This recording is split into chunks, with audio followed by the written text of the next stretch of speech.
Well, so this brings up a larger issue, which is an issue within our culture right now, which is that a lot of Christian leaders try to resolve disputes or problems or give opinions on Twitter.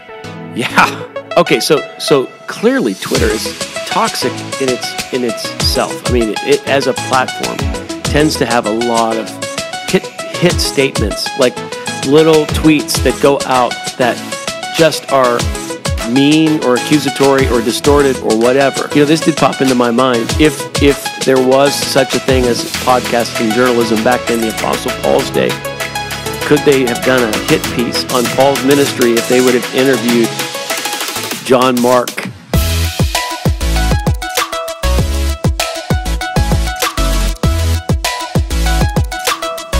All right. Hey, everybody. Welcome to the Allison Park Leadership Podcast, where we attempt to discover the principles behind the plans. I'm one of your hosts. My name is Dave. And my name is Jeff. We're Jeff and Dave Leake, and I'm the lead pastor at Allison Park Church. Dave, of course, the Northside campus pastor and father and son. And we're here in season 2, and we have really enjoyed this season. I think this should be a very interesting podcast of our topic today. So also, by the way, I want to say thank you to everybody who turned in some suggestions as to what we can talk about in the future. We're building our content for season 3, so we would really love to hear from you. Yeah, we are hoping to launch season 3 at the beginning of next year. Have a few more episodes left planned for this year, and then we will hopefully have some fun upgrades and all that stuff that maybe nobody else will care about, but you and I will. So that'll be cool. Yeah, so this episode is actually, I know we talk a lot about these conversations happen around the dinner table, but this is one that legitimately was from specifically, I guess it's last night, right? We were having a conversation about something that you were listening to. Yeah, so someone recommended to me to listen to a podcast called The Rise and Fall of Mars Hill, which is the story of the church called Mars Hill out in Seattle, Washington, with Pastor Mark Driscoll, which grew to about 15,000 people, and then based upon some behavioral issues that came up in Mark's life, he was, I guess, let go or resigned, and the church imploded. So I think it had, 15 or 20 campuses and 15,000 people, and he was, the leading listened to sermon podcast, and he had written all these books. And Christianity Today, on their podcast, has produced a series of episodes describing the rise and fall of Mars Hill. And so I asked you as we were together yesterday, I said, "Hey, have you heard this yet? This is kind of controversial. This might be a great podcast topic." And you said, "Had you heard of it before?" Or no, I introduced it to you. I mean, I'm familiar with the topic, but I'm not familiar with the podcast. Yeah. Yeah, and full disclosure, I still have not started to listen to it yet. You were talking about it yesterday, and I was like, I can only take so much heaviness at one time.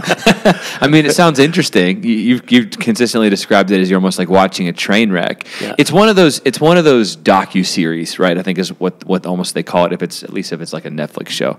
But it's a series of podcast episodes that detail, obviously, the rise and fall of Mars Hill, and sort of in a way, probably the larger pattern of megachurches across the Western world, the United States specifically. Yeah, so early on in the podcast series, they document the first few megachurches in the United States. They especially spend some time on the Crystal Cathedral and Robert Schuller and his television program called Hour of Power. Which I had never heard of, by the way. The Crystal Cathedral is kind of a cool name, though. Yeah, I mean, so in the 1960s and 70s, it was huge, and the entire building made of glass. It was the first drive-in church ever, so you could go to church in the building, or you could drive up like a drive-in theater and attend church in your car, which we started to do during the pandemic. A lot of churches did that then, but this had nothing to do with the need to stay safe. It was just Southern California and a cool way to innovate, and he had a pastors and leaders training where he taught people how to lead larger churches, and many pastors were trained there. And then,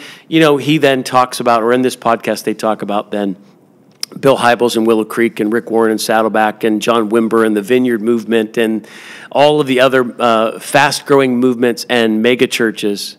And the question that's sort of behind this all is not just what happened to Mark Driscoll, but why is it that mega churches and celebrity pastors have a tendency to build things that can often crumble or become toxic, or even they use the word abusive. Mm-hmm. So that is sort of the underlying question of the entire podcast, which, since we do principles behind the plans, One of the things we're trying to do is not so much how to, but we're trying to do why. And so we're really asking the question about how large should a church be? And what about the celebrity pastor culture? And is there something sick about it? And how do we view it here at Allison Park Church? These are all some questions that I think come out of that particular podcast. There's a whole lot of stuff. It's why this was kind of hard for us to theme as we're talking about it, because this is almost like an organic conversation. Yeah. Also, how do you deal with it when pastors fall? What's the response? How should you help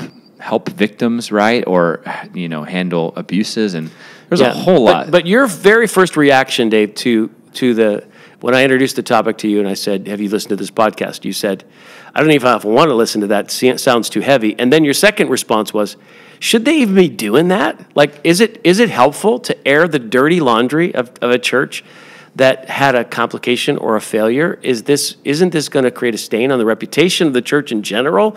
If people who are already skeptical about Christianity listen to this, won't they be convinced that there is something wrong with Christianity in general? And actually, at the end of their first episode, the editors of the program talk about that very issue, and they talk about why they decided to do so. But that is one of those questions for us to talk about. Is this a good idea? Should we be airing the dirty laundry of someone's church or failure in public like that? I mean, so what's your thoughts on that, Dave? What do you think about that? Because you sort of said, I don't know about that. I'm not sure that is such a good idea. Yeah, well, so again, full disclosure, I've not listened to the podcast yet. So it's kind of hard to really, I feel like I could do, if I have any criticism, I could do exactly what I would be criticizing right now. Do you know what I mean? So I don't really want to go too far in that direction. But in theory, let me not let you off the hook. In theory, so I guess one side you could say, well, should we be covering it up? Should we just pretend like it didn't exist? Then don't we lose integrity and credibility if we don't talk about things like this? And then the other side is, should we be going into this level of detail? Is that really fair to Mark or to Mars Hill or the people that were involved to bring all this up again? Does it bring any healing to anybody? What's the purpose behind it all? So here's I think what I was concerned about. One of my main concerns is a lot of times these sort of press, I don't know if you want to call it press coverage, documentary, whatever you want to call it, investigative journalism. There's a little bit of a story they're telling behind the actual story. And with this being done by Christianity Today on the rise and fall of a prominent church in America, that it was never a cult, by the way. It was just a church that had poor leadership that essentially got exposed over time and needed to. I mean, obviously, there was some toxic, unhealthy things. But I think one of my big questions is, where is this coming from? I remember whenever I was in college in Missouri, I was around people from all kinds of different churches and church backgrounds. We were going to Bible college together. And there was a big debate back then. Are mega churches unhealthy? Are they toxic? Are they stealing valuable people away from churches that need them, smaller congregations? Isn't that the more organic, Acts-like way to grow, Book of Acts-like thing? Mega churches are obsessed with the lights, and that's what we hear, the skinny jeans and the smoke and the loud music, and it's getting away from like what makes the gospel the gospel. So I think part of my prejudgment, having not heard this, is it sounds like things I've heard other people say that I was in conversation with that I never liked because I didn't think the heart was right behind that, which is essentially the question, are mega churches toxic in general? Yeah. As a concept, are they, like, why would we have mega churches? Aren't mega churches automatically like watering down what? I mean, I remember whenever I was growing up, the worst thing you could do as a band was to sell out. You know what I mean? To be super produced and to make music that's really mainstream. It's not like that now. Now anybody will do anything to become viral on TikTok or whatever, a little sound clip. But back then it used to be the worst. Like you would, that's why I think people used to hate Nickelback. I don't know if you've heard of the Nickelback memes, but it's because they were sellouts. You know what I mean?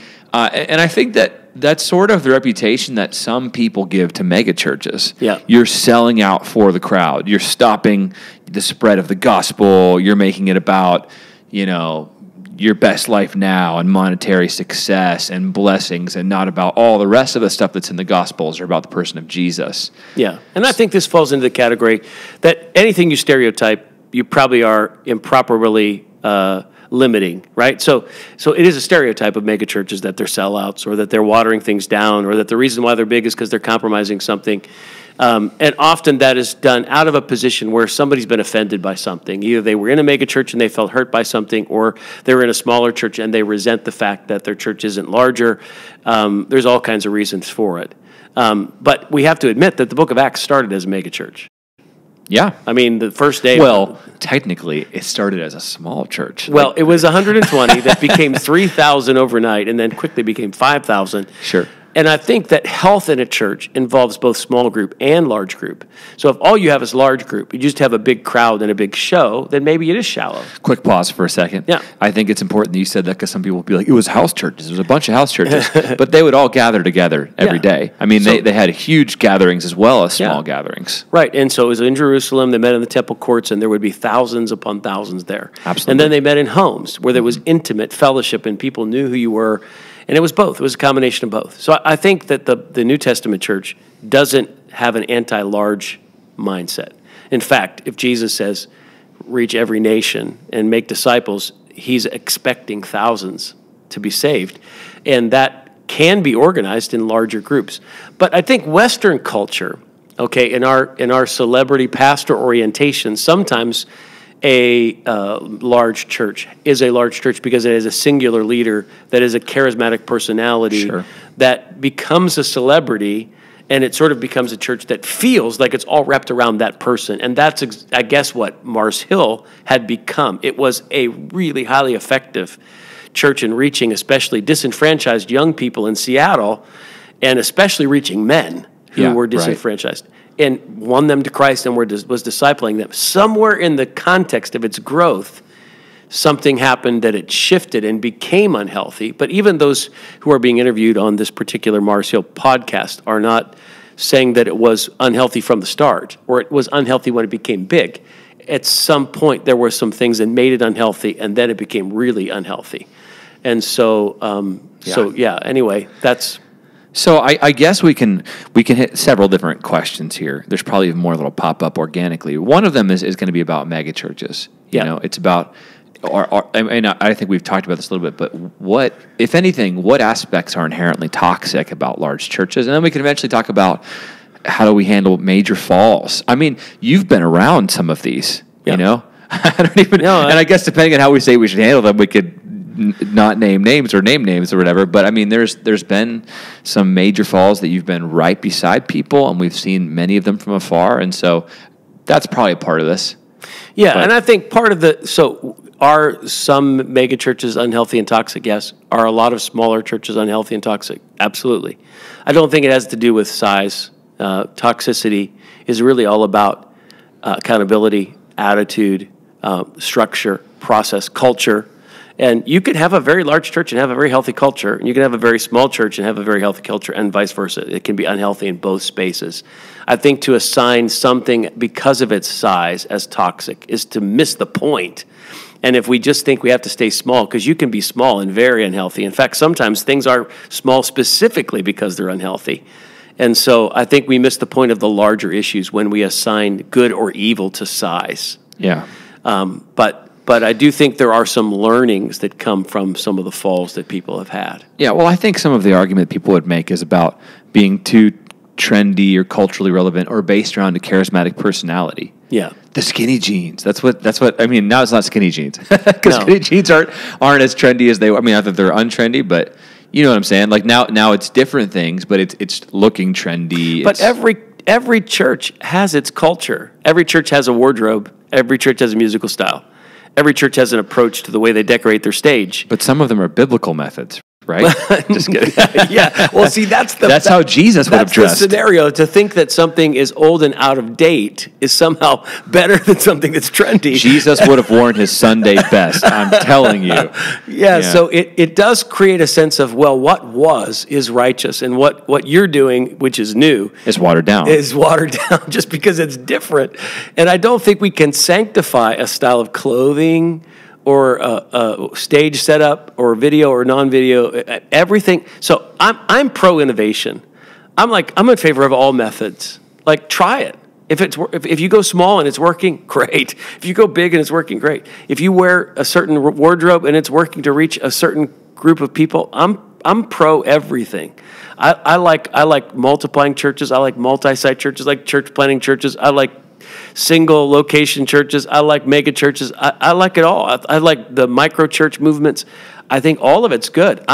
So it's not my micro church isn't my favorite. I was just squinting skeptically at you. But if somebody discovers a way to make that happen really well, sure, man, I'm in favor of it. So yeah, anything that reaches people, you're in favor of. Absolutely. So and then we want to make sure that thing that's reaching people is healthy. But aren't large movements with charismatic people more prone to idolatry? That's what people would say. The worshiping of a figure, the worshiping of a golden calf preacher. Well, anything we substitute for God is idolatry. So if a person celebrates their church's history and legacy, and they become so attached to a format for their services, or the singing of particular songs, or the wearing of certain clothes, that could also be idolatry. Idolatry is a very risky thing to accuse somebody else of, because if you don't look closely at yourself, you might end up saying, I am attaching worth and value to something else in my life other than God, because then we put ourselves in a position where we're judging everybody. But yeah, certainly pastors who are really effective communicators and great leaders can be elevated to a status in people's eyes where people maybe look to them rather than to Christ as a source for the way that they should live. And that can be dangerous, obviously. But someone who's a great communicator and effective leader is also being greatly used by God. Right. And so you can't paint it all as an evil thing, because a gift is a gift. Yeah, I think in some form or fashion, it kind of comes down to like the concern with large churches and small churches about numbers. I mean, when it gets too focused on above a certain number is bad, below a certain number is bad, or always feeling like you haven't arrived or you're not valid until you have a certain number, or, I mean, all those things start to become, I think that they start to miss the point of really reaching people and having real discipleship and, teaching people how to read the Bible and share their faith and all that different stuff that kind of comes along with the church. Well, and like it or not, we tend to glamorize those with the largest churches. They are the ones that speak at the conferences and events. And so if you have a big thing, you often get a bigger platform. And those with smaller things that they're leading show up at those events and conferences, and they look at that person, and sometimes it is intimidating. It makes you feel insecure. You're like, well, I'm not that. Maybe I'm not anything, right? But everybody has an assignment from God, and everybody is put in a particular place, and your job isn't to be anybody else. It's to be who you are. But there is a comparison culture, and Instagram is a constant comparison of our best moments, whether they be real or not, that we put out for the world to see, and we often are judging based on those things, and that standard of comparison can really mess with somebody. So I don't think that's healthy. That's not a healthy thing either. But the question is, I think there is a question about, so what if you have a large church with a charismatic, gifted communicator? How can you make sure that church doesn't become toxic and abusive, like the stories that we hear on the Mars Hill series that's being put out? Because I think what they would present is part of what made it go off the track is that Mark didn't have enough accountability. And there wasn't a good governance structure. And when he started to act improperly or say things that were hurtful, no one was there in his life as a spiritual dad to say, stop it, knock it off, right? You need to get yourself together. So by the time it reached the place where it imploded, it had gotten really bad because there wasn't any checks and balances in place to make sure that charismatic leader didn't have too much power or abuse their power or do things that were unhealthy. And I mean, it's tough because we're talking about somebody who is a person who has come back from this now and is pastoring a church in Arizona. Yeah, right. We're not in any way, because I've met Mark before. I've not had a long conversation with him. He is a tremendous Bible teacher and has built some great things in his life. And my prayer is for his ongoing success in life and leadership, and for the healing of those people who felt hurt by whatever happened at Mars Hill. So we're only talking about this particular situation because it is so public, because of the podcast series that Christianity Today is doing. This would not be a typical thing for us to do, to sort of throw stones at someone's ministry because of a failure that they had. And that is not the spirit of this conversation. Yeah, the interesting thing about all this is, the word accountability gets thrown around so much, but it gets applied much differently for someone who's leading something than it does for anybody else who's under that person. Yeah. In terms of accountability, the people that are wanting accountability a lot of times don't want to be held to that same level of accountability. They wouldn't want what they're having aired publicly, their failings. But we hold leaders like that to a different, almost inhuman standard sometimes. Well, I think they should be held to a different standard. Of course, yeah. Because the more you oversee, the more damage you can do. Mm-hmm. If you're just, Joe Schmo sitting around by yourself living a Christian life, but you don't have authority over anything, you can't really hurt that many people. But if you have, the more authority you have, the more accountability is necessary in your life, because you have the potential to create more damage. You can do more good if you stay healthy, and you can do more damage if you get unhealthy. Yeah, well, so the need is greater, right, in that sense, to protect people. However, if you're someone, not you as in the listener, but if someone is calling for the accountability of a leader, I think you have to hold yourself in some ways to that you're calling for. Not because I don't know, not because you can hurt as many people, but it's like, well, the standard is the standard, to quote a Mike Tomlin. That's what I mean. Our Steelers football coach. So, which means that if a bad attitude is bad in a leader's life who is a charismatic leader, it's bad if it shows up in your life too, right? And if you're compromising in an area morally and you're a leader, it's just as bad if you're not a leader. It doesn't change. It's just that it's more visible and it's more impacting. And I think you can really easily get into the log in your eye versus the speck in the other person's. And again, not to say that Mark Driscoll's falling was a small thing. I'm not minimizing anything that happened, but it is like, I think if we are truly called to judge as Christians. And honestly, the scope of this always confuses me. Paul talks about like you're going to judge angels, so of course you should be judging other believers. But it's like, which level of believers should be judging other believers, and in what way? And so that's a little bit confusing. But if you're Jesus says, "Don't judge, or you'll be judged." Right. Yeah. So be careful when you're making judgments. That's one of the things. But let me bring up the question that you and I had started to talk about, and that is, should Christianity today be doing this at all? Is it coming across as judgmental in the way that they're delivering it? And is it healthy for the church world to have this conversation go in a style? So there's another podcast called Serial, which I think started these listener sort of binge listening, like you find Netflix's binge watching. And this Serial podcast documented a crime and how it went to court, and you have to decide as it's going along whether you think he's guilty or not. And it has sort of a melancholy, sort of depressing tone to it that you lean in because you're hearing all this and you're like, wow, that's crazy. I can't believe that happened. Well, the Rise and Fall of Mars Hill from Christianity Today has that same exact feel. It's almost mimics that Serial style. So it has a very melancholy feel. It makes you feel a little bit sad, and you're learning, and yet you're still watching someone else's life fall apart, and it's a little bit of an entertainment to that. Like, you hear some things, and you hear some people interviewed, and you hear they replay this one little clip of Mark Driscoll losing his temper on somebody, and you hear that, and you almost can't stop listening because it's fascinating. But then the question is, like, the thought I have is, should I be listening to this? Is this right to play? Does this please Jesus? The proverb says, love covers a multitude of sins. Yeah. Should we be covering this? Not like covering it up, but do we want to like shout it to the world from this perspective? These are concerns I have. Well, and then how about the end where you were talking about how they were saying we asked this and we thought we should take the side of the victims and not the abuser. Yeah. So.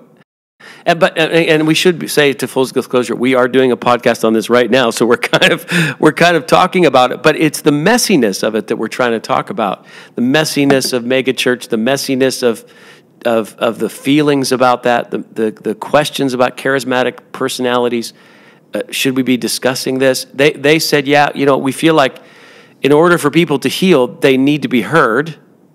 And because this is not a singular moment, like Mars Hill's collapse and the abuse that went on is not a singular experience, but has happened over and over and over again, is there something we're doing wrong where we're tolerating something in the church world today that makes us complicit in these problematic things happening? That's sort of the underlying questions that they're asking in putting this podcast out there. I think those are very interesting questions. Are there things we're tolerating in the church world that makes us complicit to these toxic environments being created?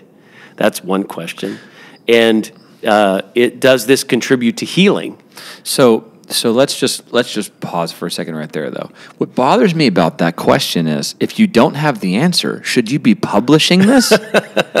Like, are we tolerating something? Well, what are we tolerating that we shouldn't be? Yeah. If we are doing something, which, I mean, just okay, this is done by Christianity Today, right? So it's by a Christian organization.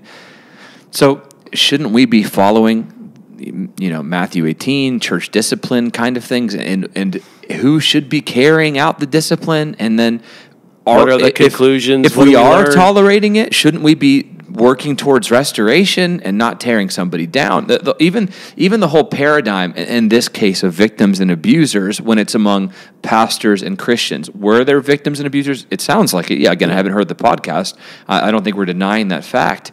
But like, if biblical confrontation is all about restoration of people, No, but I think the thing that they're saying, though, Dave, is that if somebody who's in a toxic church situation hears this podcast and understands they're not alone, that other people have gone through this too, that they're not crazy, that maybe they're in a situation where they should cry for help and they should seek somebody out, because a lot of times when you're in an abusive circumstance, whether that be in a family or a marriage or in a church, you feel stuck and trapped and you don't know what to do. And so maybe this empowers somebody else to take action that will end the abusive environment and maybe bring some kind of correction. I think there's a little bit of value in that. I don't discount that at all.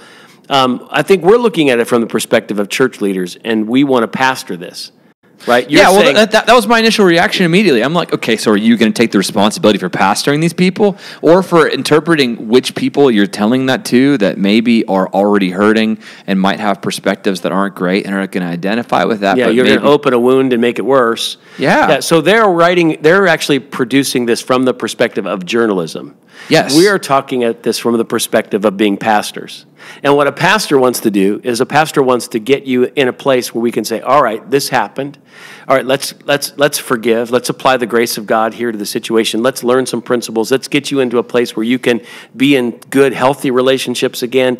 Let's move you forward so that this doesn't mark and define your life forever. Let's go back to that leader who fell and let's restore them. Let's make sure that the churches that we're in have the structures that they need and we have the accountability we need so that we can get this right moving forward. And I think that the journalist is only asking the question. They're not necessarily providing the answer. And I think that's part of why you and I are interacting about this, because now what we're doing is we're searching for those answers. What should be the conclusion? What are the pastoral steps that should be taken so that churches can be healthy and there is proper accountability? I mean, I'll tell you what. Here's what bothers me about this whole approach. This part, when I start to think about this, feels irresponsible, because from a pastoral perspective, it's like we're talking about how you lead people. They're obviously a huge magazine, and they have the ability to influence a ton of people on this. Right. I mean, when I think it's in we were just reading about this. It might be in 1 Corinthians. Whatever the passage is where Paul talks about don't take your brothers and sisters into court. Like, you should be able to settle disputes among yourselves. Yeah. Don't take it into the public sphere where you're going to essentially bring shame into what's going on and expose this to the judgment of the world. That's where it talks about, you're going to judge angels. You should be able to judge among yourselves. So the way that this is being done, I mean, we are nowhere near Seattle. We're at the exact opposite end of the country, basically. Yeah. We don't know a lot of the people that are in that sphere. But he was very high profile.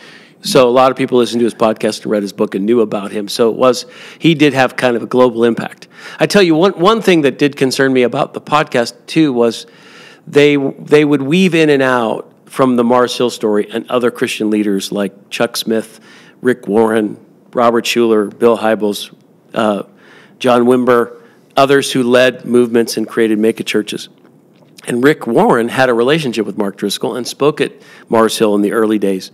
And everything I know about Rick Warren and Saddleback screams health. the way Rick lives his life, some of his convictions.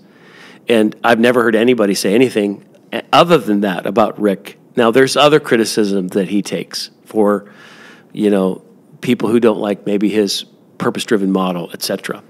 But when everybody's name is mentioned in the same vein, and then they dip into the Mars Hill controversy, it almost feels like you're being painted with a broad brush, that anybody who leads a significant church like a Rick Warren or John Wimber must have had the same kind of issues happening. They never directly say that. But it feels almost implied that if you're leading something large or big, you're probably an abuser. And now that may be oversensitive. Maybe they're not saying that at all. But somebody could read into that all evangelical churches or all larger churches or all growing churches probably have something sick about the culture there. And if you got close enough, you'd see it. And I think that painting of the broad brush is casting a shadow potentially on a lot of really great ministries of people who are very healthy and doing very healthy things. Yeah, I know I'm not reflecting your opinions when I'm saying this stuff, but this is like genuinely how I'm processing. It's like, okay, I don't know if so the World Wide Web and, social media and the way that we consume news now, I don't know if correction was ever meant to be brought about in this way. If that's what this is, correction or exposing or whatever it might be, and you're going to somehow tie that to how this has some scriptural backing, it isn't just outright, flat out wrong, which you could make an argument. Maybe it's right. Maybe it is. But if Paul was going to write a letter of correction, it was a personal, he's over a church, he knows the people, he's preached there, he's writing to them, talking about somebody that they need to be careful of. Yeah. This national wide net, you have no idea who you're hitting, you're not taking any responsibility for their care, you're not discipling them, and you're calling out something specific that they're going to be aware of. It feels just like, at the very least to me, it feels irresponsible. Again, in no way am I minimizing what happened, or am I saying that there should not be steps taken to care for those people or to bring healing or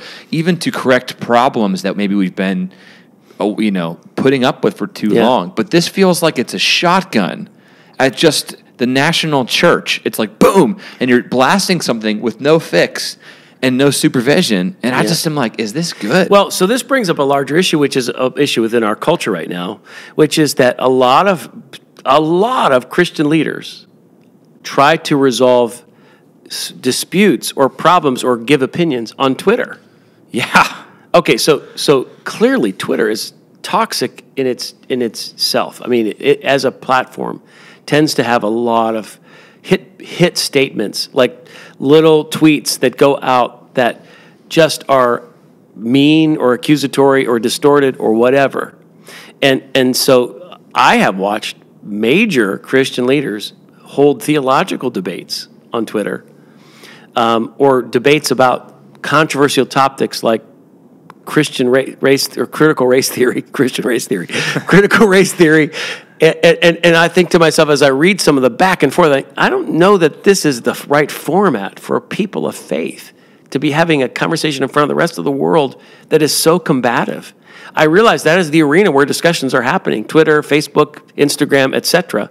But is that the right place for it? And I also thought, curiously, this did pop into my mind, if there was such a thing as podcasts and journalism back in the Apostle Paul's day, could they have done a hit piece on Paul's ministry if they would have interviewed John Mark, who, yeah, easily. Left the missionary team, and how Paul ran him over, and Barnabas, who could talk about the fact that he couldn't continue on with Paul because he had a disagreement with him, and then Demetrius, who was shipwrecked in his faith, and the reason why he left Christianity was because of Paul's tone on certain things. Because if you read Paul's letters in the New Testament, he was not a perfect man. No. He came across pretty strong.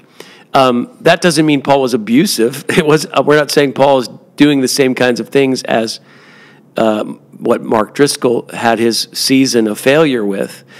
However, you can do a journalistic hit piece on somebody who hasn't done anything wrong at all. I mean, that happens all the time, where somebody all of a sudden is canceled or maligned or a shadow cast on them for no reason at all.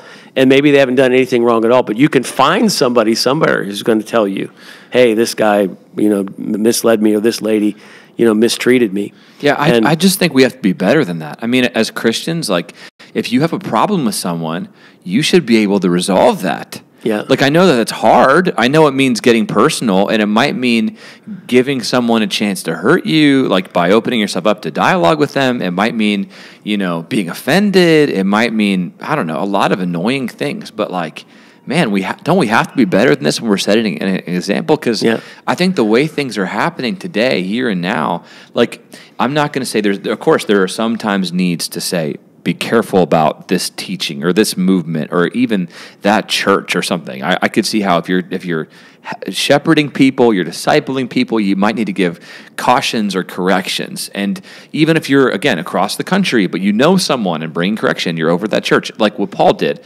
But like what's happening now just bothers me. Yeah. Well, for that reason, I have gotten off Twitter.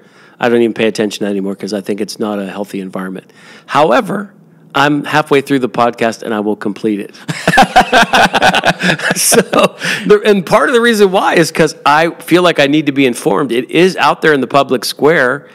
I know I'm going to be asked about it, so I'm going to educate myself on it so that I can be prepared to pastor people who have also listened to it, whether that's other churches or pastors or planters that I'm in relationship with. Actually, that's somebody who I helped to plant brought it up to me. So I listened to it because they were asking me, what do you think about this? So, but maybe we can shift gears from just kind of talking about Christianity Today's decision and to talk about some of the things that I think are health factors in a person's life and in a church. Because let's come back around and say, so how do you stay healthy as a leader, whether you lead a megachurch or not, as a leader for a lifetime? Paul talked about finishing the race. So no one wants to have a story in their life. Boy, they were doing really great, and they were succeeding and effective in their life or leadership or business, and then all of a sudden they had a fault. In our last podcast, we talked about some of the traps in the 30s and the 40s, or that people blow their lives up by making bad decisions. And I think one of the things that we have to realize is that God values the health of your soul way more than he values the output or outcomes of your life and leadership.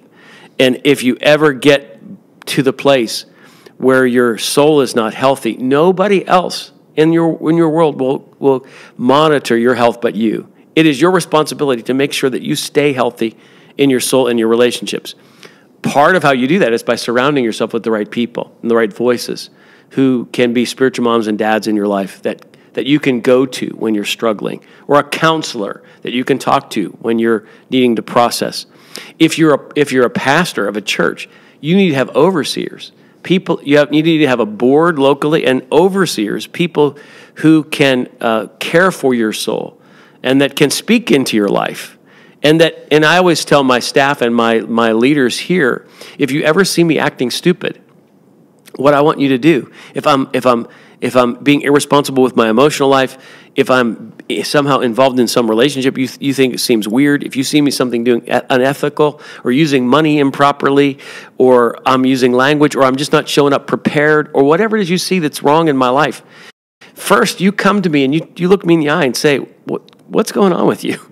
That's Matthew 18. That's step one. If I don't respond, if I come at you and like, who do you think you are talking to me? I'm the pastor here. I'm fine. You have no place in my life. Then I want you to go to one of my spiritual moms and dads, one of my overseers, and I want you to say, hey, I had a conversation with him and he's not responding. I'm concerned about him, because correction best comes from someone in your life who speaks into your life that way. And everybody needs to be submitted to somebody.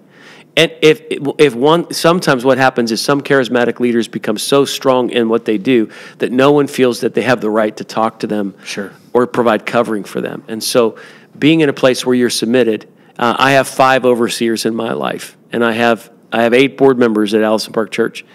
And I want to make sure that my life is always submitted in both directions. And I'm very submitted to my wife, and I ask her input all the time. I want to be healthy, and those are the people that help reflect that back to me. And I think that's part of what makes it work over the long haul.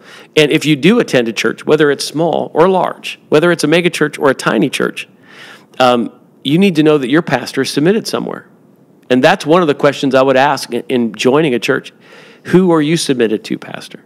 Because that is one of the signs that there is something healthy that's going on.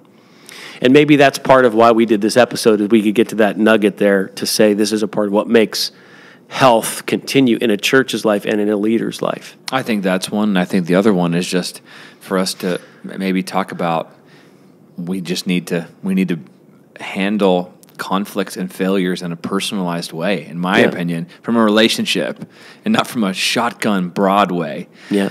Which, again, I guess I need to say this because I don't want to feel like I don't know the Christianity Today editors. I'm not criticizing their character or their health or anything. I mean, they might be amazing people. I don't know them at all. It's just more, it's not even them. There are so many examples. Twitter is the perfect place. Yeah. People that I have, seen from afar and respected for a long time that just sometimes on Twitter talk and I don't know, they come after people and you're like, what is going on with this? The healthy thing for the body of Christ is that you go personally and privately with humility and you bring up your concern to your brother or sister in Christ because you want their best interest. What we've become is issue-focused rather than people-focused. Yes. And so people attack an issue like, well, this has nothing to do with them. I'm just talking about this particular doctrine or this particular opinion or this particular trend. No, it does have to do with them. And you never can divorce the issue from the person. Yeah. And if you do, you're probably in a place where you're adding to the toxicity. And so just speak in your mind. I just need everybody to know this is wrong. I just need to expose them. Yeah. That isn't the way a healthy Christian operates. You go, and some people are like, well, they would never even take my call. They wouldn't listen to me if I call. How do you know if you haven't tried? And if you really are bothered by something someone's teaching or saying or believing, you owe it to them to go in love and humility and look in their eye and say, tell me about this. I'm concerned for you. I'm not here to tell you you're wrong. I'm here because I'm concerned with what I see and hear. And if you are wrong, I'm more concerned about you than I am your opinion. Boy, if we get there again, because on social media, we have lost... somehow we're insulated because of Facebook or Twitter or whatever, and we've stopped seeing people. We only see the issue, and we're never really called to speak just to issues. We're called to win people. Yeah. And there's a big difference between those two things. I loved some of the stuff that Tony Turner was saying on our podcast. We're talking about social justice and racism and some of that. Remember a few weeks ago? Mm-hmm. And she was just talking about what can divide us. We're so focused on issues that tend to divide us as Christians. But ultimately, we're all blood brothers and sisters because of Jesus. And I think we need to treat each person that claims to be a Christian the same way that we would family. We don't want to destroy or just humiliate or expose or punish. I mean, I think that's the natural reaction of secular culture. You want to punish and shame if there's a wrong, because then they'll never do it again. But that's not how Jesus operates. People need to be convicted, right? And they need to come to Jesus and be restored. So and here's another. Take a sidestep from that a little bit. Another myth is, and this is another problem, is people say, I was in that church and I felt abused there because somebody treated me poorly. And then can build a focus on that hurt that you experienced. And let's just be real clear. Everybody in any church, if you're there long enough, will be hurt by somebody. Yeah, sure. I could tell you stories. I mean, we could do a whole podcast if we wanted to air my grievances with people who I worked with or ministered to, who betrayed me or turned on me or said things about me or undermined me. And if I let my life be defined by those abusive moments that I experienced, I would be stuck in that pain forever. But I have moved on. I've processed it. I've prayed through it. I've forgiven. I've drawn boundaries. I've learned from it. I've gained wisdom in it. I make better decisions now. I will be, if I continue to serve here at Allison Park or any place else, be hurt in the future. And the thought that I'm ever going to create a perfect culture of a church where I'm never going to be hurt or feel like it's toxic or abusive is unrealistic. I just need to know what to do when that happens, because it's going to happen. Because the church is not a grouping of perfect people. We're a grouping of redeemed people who are in covenant relationship with each other and trying to work ourselves out. And in the midst of it, we do get hurt and insulted and frustrated and attacked. And it's just part of life. And you can't let those moments be the defining moments or the moments that stop you. Because some people, they say, well, since I've been hurt in the church, I'm going to leave Christ. And that is the worst decision you could ever make, because Christ is the answer to what you're wounded over. He is not ever hurting you. He's not abusing you. Don't let someone who is a Christian leader who failed you turn you away from Christ. Because, it's like whenever Jesus, he made the statement, if you don't eat my flesh and drink my blood, you can have no part in me. And everybody turned away and walked away from him. And he looked at the disciples and he said, are you going to leave me too? And they said, where else would we go? We have no place else to go. You have the words of life. And that's kind of how I feel. There's moments when it feels like, why would I stay here? Why would I continue to do this? Sometimes Christians can be mean. It can be difficult and painful. Why am I here? I'm here because where else would I go? I can't leave Jesus. And if I'm with Jesus, then I'm with his people. And so I have to figure a way to work this out. And I can't live in that wound forever. If you are wounded, though, you've been in a toxic situation, don't handle it alone. You need to call for help. If something's happening that's abusive in your life right now, don't just stay stuck there. Yeah. Call out for help. Ask for someone's advice. Get counseling. Talk to a pastor in a different place that can help you process. If you're on staff somewhere and you feel it's toxic and abusive, reach out. I mean, we are available to you. We don't want you to stay in a toxic situation. But we don't think that moment in your life has to define the rest of your life.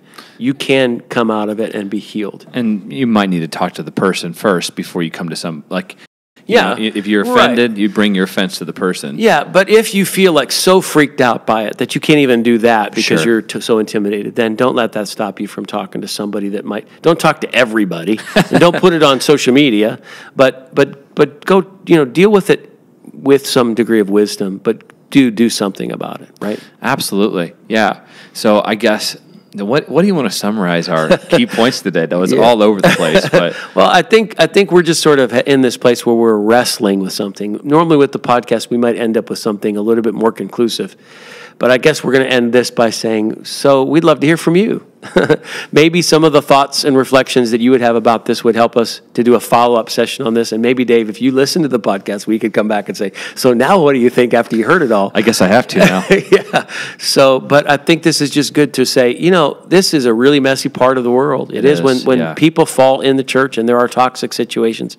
It's bad for everybody.